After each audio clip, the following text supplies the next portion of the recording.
दोस्तों फरीदाबाद, नोएडा, गाजियाबाद इन तीनों को जोड़ने के लिए दिल्ली एनसीआर में एक एफएनजी एक्सप्रेसवे पर काम चल रहा है, जो कि एक बहुत ही इंपॉर्टेंट प्रोजेक्ट है। वैसे तो यह एक्सप्रेसवे मात्र 56 किलोमीटर लंबा है, जिसे कि 6 लेन का बनाया जा रहा है। आगे जाकर के इसे 8 लेन तक विस्तारित कर दिया जाएगा। एक्सप्रेसवे की डिस्टेंस कम है, लेकिन गाजियाबाद, नोएडा और फरीदाबाद ये अपने आप में भारत के दिग्गज शहरों में से एक है। यहाँ पर इस तरह के वर्ल्ड क्लासिक एक्सप्रेसवे का बनना ये इस एरिया के विकास में 4 चांद लगा देगा। Let me explain how.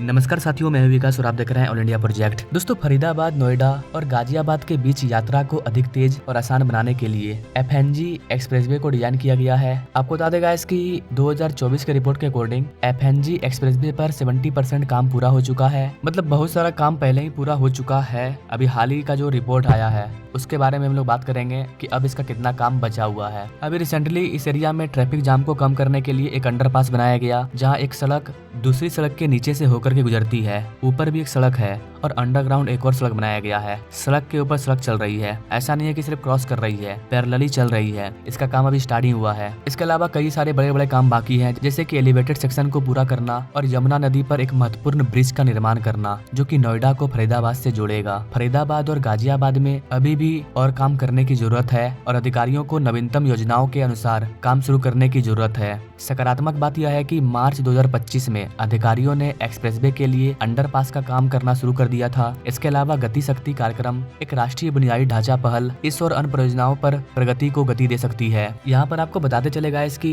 FNG expressway Haryana के फरीदाबाद को उत्तर प्रदेश के नोएडा और गाजियाबाद से जोड़ेगा। नोएडा और फरीदाबाद को जोड़ने वाला 700 मीटर लंबा ब्रिज इसे अभी बनाया जा रहा है। इसके अलावा गाइस नोएडा में एक एलिवेटेड रोड भी बनाया जाएगा। हालांकि पूरा एक्सप्रेसवे अभी तैयार नहीं हुआ है, लेकिन NH-24 से नोएडा सेक्टर 117 तक 6 से 7 किलोमीटर का जो हिस्सा है वो पहले ही चालू हो चुका है, क्योंकि बन करके तैयार हो चुका था। ट्रैफिक काफी ज्यादा था तो ओपन कर दिया गया। नोएडा वाला हिस्सा 14 महीने पहले ही पूरा होने की उम्मीद है। जब इस प्रोजेक्ट पर काम स्टार्ट हुआ तब से लेकर के 14 महीने के अंदर नोएडा वाला हिस्सा कंप्लीट हो जाना है और जो पूरा एक्सप्रेसवे है वो 3 साल में चालू होगा। अभी हम लोग लेटेस्ट अपडेट पे बात करेंगे। अभी मैं इसका एक ओवरऑल डिटेल दे रहा हूँ ताकि आपको समझ में आए कि एफएनजी एक्सप्रेसवे क्या है और कहाँ ये फैला हुआ है। आपको बता देगा इसकी एफएनजी एक्सप्रेसवे को फरीदाबाद, नोएडा और गाजियाबाद के बीच एक सुगम और उच्च गति वाला मार्ग प्रदान करके एनसीआर के भीतर यात्रा को बेहतर बनाने के लिए डिजाइन किया गया है। इससे लोगों को भीड़भाड़ वाली शहर की सड़कों से बचने और यात्रा के समय में कटौती करने में मदद मिलेगी।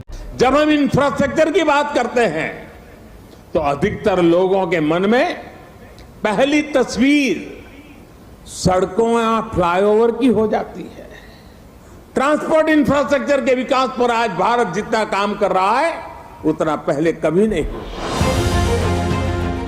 आपको बता देगा इसकी एफएनजी एक्सप्रेसवे को कई विशेषताओं के साथ डिजाइन किया गया है, क्योंकि ये दिल्ली एनसीआर का ब्यूटीफुल एक्सप्रेसवे भी होने वाला है। इसका डिजाइन बेहतरीन इसलिए है ताकि इसे कुशल और सुरक्षित बनाया जा सके। शुरुआत में ये 6 लेन का होगा, लेकिन फ्यूचर में जैसे जैसे और ज्यादा ट्रैफिक बढ़ेगी इसे 8 लेन तक कर दिया जाएगा। वैसा यहाँ पर स्पेस छोड़ा गया है। विपरीत दिशाओं में चलने वाले ट्रैफिक को अलग करने के लिए एक चौड़ा मध्य भाग होगा, जो दुर्घटनाओं को रोकने में काफी हेल्पिंग होगा। इस एक्सप्रेसवे के दोनों ओर पक्के फुटपाथ आपात स्थिति या ब्रेकडाउन के लिए उपलब्ध होंगे। स्पीड लिमिट संभवतः अधिक होगी, 80 किलोमीटर प्रति घंटा हो सकती है या इससे भी अधिक, यानी कि यहाँ पर लोगों को तेज यात्रा की अनुमति भी मिलेगी। यातायात को प्रबंधित करने और भीड़ भाड़ को कम करने के लिए प्रमुख बिंदुओं पर बहुस्तरीय इंटरचेंज और फ्लाईओवर होंगे। बारिश के पानी को संभालने और बाढ़ को रोकने के लिए एक अच्छी जल निकासी व्यवस्था होगी। ड्राइवर की सहायता के लिए एक्सप्रेसवे पर सड़क के संकेत, रेलिंग और आपातकालीन कॉल बॉक्स जैसी सुरक्षाएं भी अवेलेबल करवाई जाएगी।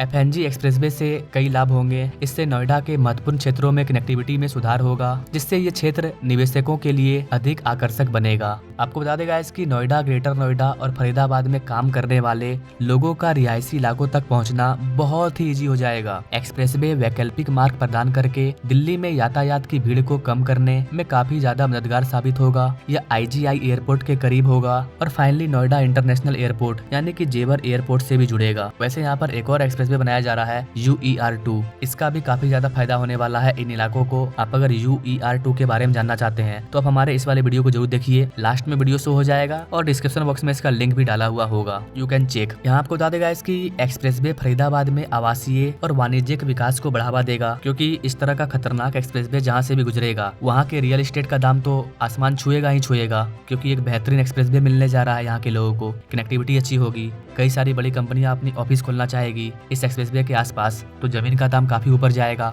नोएडा सेक्टर 177 से 123, 70 और 150 को लाभ होगा। एक्सप्रेसवे के बन जाने के बाद फरीदाबाद, खासकर सेक्टर 66 से सेक्टर 89 तक, इन इलाकों में संपत्ति के मूल्यों में काफी ज्यादा वृद्धि होने की उम्मीद है, क्योंकि ये पूरा एरिया इन्वेस्टिंग के दृष्टिकोण से काफी इंपॉर्टेंट है। दिल्ली एनसीआर, पूरे वर्ल्ड में चर्चा होती है इसकी कि दिल्ली एनसीआर है, जहां दिल्ली के आसपास, भारत की राजधानी के आसपास कई बड़े बड़े शहर बसे हुए हैं। आप जब हमारी वीडियो को देखेंगे कैसे नोएडा के आसपास जापानीज सिटी, अमेरिकन सिटी को बसाया जा रहा है, तो आपको समझ में आएगा कि दिल्ली एनसीआर का क्या पावर है आज के टाइम में। वैसे गाइस एक और चीज आपको बता दें कि भारत एक हांगकांग सिटी को भी बना रहा है अंडमान निकोबार में। अगर आप उसके बारे में जानना चाहते हैं कि कैसे चीन के हांगकांग जैसा या फिर सिंगापुर जैसा हम लोग एक नया शहर बना रहे हैं अंडमान निकोबार के आइलैंड पर, तो आप हमारे इस वाली वीडियो को देखिएगा। इसका भी मैं लिंक डिस्क्रिप्शन बॉक्स में डलवा दूंगा और लास्ट में आपको शो भी हो जाएगा। Now coming to the topic, Noida और फरीदाबाद के कुछ ऐसे सेक्टर हैं जो कि पहले से अविकसित हैं, वहाँ पर अधिक विकास होने की उम्मीद है।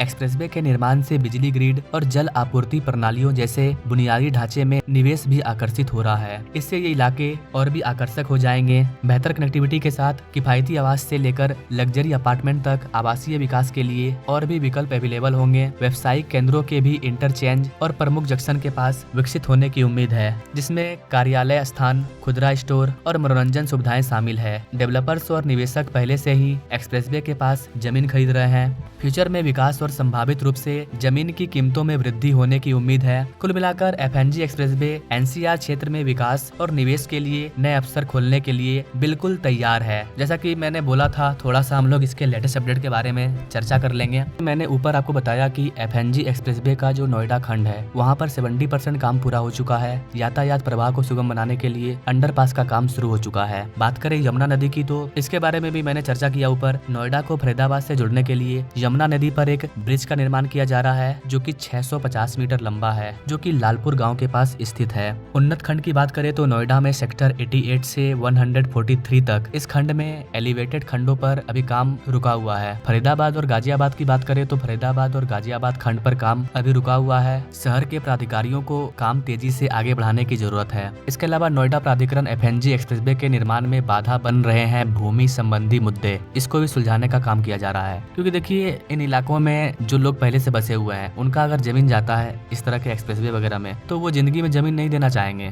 अगर वो जमीन दे देंगे तो वो जाएंगे कहाँ? जितना उनका कमाई यहाँ पर होगा आने वाले टाइम में, फ्यूचर में, उतना उनको और कहीं नहीं मिलने वाला है। इसीलिए वो लोग जमीन नहीं देना चाहते हैं। चाहे आप लाखों रुपया दीजिए, चाहे करोड़ों रुपया दीजिए, जो इस महत्व को जानता है वो जमीन देना नहीं चाहेगा। तो भूमि को लेकर के भी कुछ उलझने हैं, उसको सुलझाया जा रहा है। अगर कहीं खेत में एक्सप्रेसवे बनाना है तो चलो वहाँ पर आसानी से काम हो जाता है, जमीन मिल जाता है। लेकिन अगर शहर के बीचों बीच बनाना है तो थोड़ा सा टाइम लगेगा। लोग देना नहीं चाहेंगे, लोग अपना घर नहीं तोड़वाना चाहेंगे, कई सारे रीजन होते हैं। तो ओवरऑल आप ये मान के चलिए कि 70% काम इसका पूरा हो चुका है। ये कब तक चालू होगा इसके ओवरऑल अपडेट पर अलग से मैं सेपरेट वीडियो लाऊंगा अकॉर्डिंग टू योर कमेंट, क्योंकि बहुत जगह काम अभी स्टार्ट होना बाकी है, काम स्टार्ट नहीं हुआ है। आप अगर इस एरिया से हैं तो आप हमें कमेंट करके बता सकते हैं कि कहाँ पर काम पेंडिंग है और कहाँ पर काम चल रहा है आप अपने इलाका का। बाकी हम लोग मिलेंगे नेक्स्ट वीडियो में न्यू इंटरेस्टिंग प्रोजेक्ट के साथ। आप इस एक्सप्रेसवे के बारे में क्या कहना चाहेंगे कमेंट कर दीजिएगा, क्योंकि आप सभी जानते हैं कि आपके एक एक कमेंट से हमें फर्क पड़ता है। थैंक्स फॉर वॉचिंग, मिलेंगे नेक्स्ट वीडियो में, तब तक के लिए जय हिंद।